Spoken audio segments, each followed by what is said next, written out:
Latest news updates కోసం ఇప్పుడే download చేసుకోండి Media Effects app. Welcome to Media Effects. లోకసభను దిగువ సభ అని, రాజ్యసభను ఎగువ సభ లేదా పెద్దల సభ అని పిలుస్తారు. లోకసభకు స్పీకర్ బాధ్యత వహిస్తారు.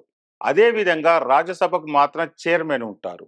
ఈ క్రమంలో ఎంపీలుగా ఎన్నికైన వారు పొందే జీతభత్యాలు సదుపాయాల గురించి ఇప్పుడు తెలుసుకుందాం. లోకసభ కానీ రాజ్యసభ కానీ ఎంపిక ఎన్నికైన వారికి ప్రతి నెల ₹1,00,000 వస్తుంది. ఇతర అన్వెన్సులు అన్ని కలుపుకొని నెలకు 1,30,000 వస్తాయి. ఎంపిక ఎన్నికైన వ్యక్తికి ఆయన సతీమణికి ఏడాదికి 34 సార్లు ఉచితంగా విమాన ప్రయాణం, ఫస్ట్ క్లాస్ ఏసీ కోచ్లో ఉచితంగా ప్రయాణించే సదుపాయం కల్పిస్తారు. ఇంకా ఏదైనా ఆరోగ్య టెస్టుల కోసం అన్ని రకాల ల్యాబొరేటరీలు, ఈసీజీలు, డెంటల్, చర్మ సంబంధ నిపుణులు, కంటికి చెందిన ఎలాంటి సమస్యలకైనా ఉచితంగా ట్రీట్మెంట్ కల్పిస్తారు. దేశ రాజధాని ఢిల్లీలో ఉచితంగా వసతిని కూడా కల్పిస్తారు. ఎంపీ పదవిలో ఉండగా 3 టెలిఫోన్లు ఉపయోగించుకునే వెసులుబాటు ఉంటుంది. అదేవిధంగా ఏడాదికి 50 ఉచిత కాల్స్ మాట్లాడుకోవచ్చు.